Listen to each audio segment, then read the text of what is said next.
Il l'appelle la mini-coupe du monde.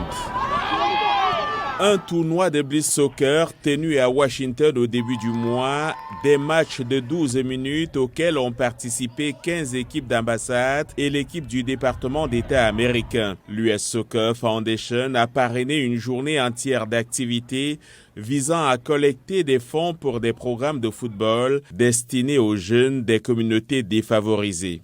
Nous voulons développer le football ici aux États-Unis, créer plus d'opportunités pour les jeunes de jouer et apprendre les leçons de vie que j'ai apprises sur le terrain. Cet événement a donc pour but de collecter des fonds, mais aussi de s'amuser.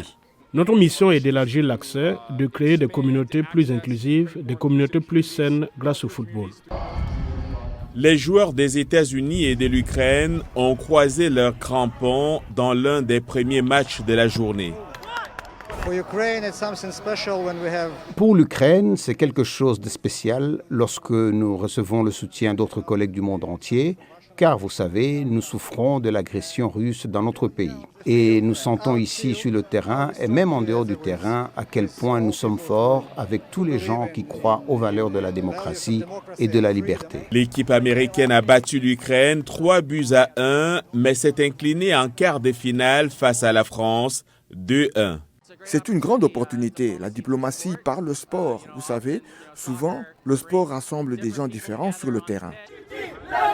L'équipe du Chili a remporté le tournoi des ambassades. Ce tournoi signifie beaucoup pour nous parce que la Copa América approche. Alors, j'espère que tout le monde au Chili verra cela, notre victoire.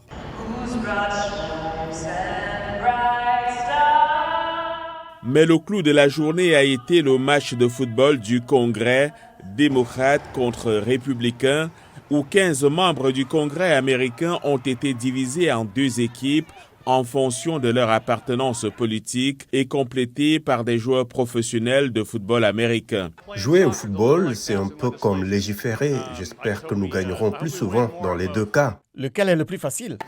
Jouer au foot, c'est beaucoup plus facile. Chaque équipe a joué avec ferveur, mais ce sont les champions en titre, les républicains, qui l'ont emporté sur le score de 4-3.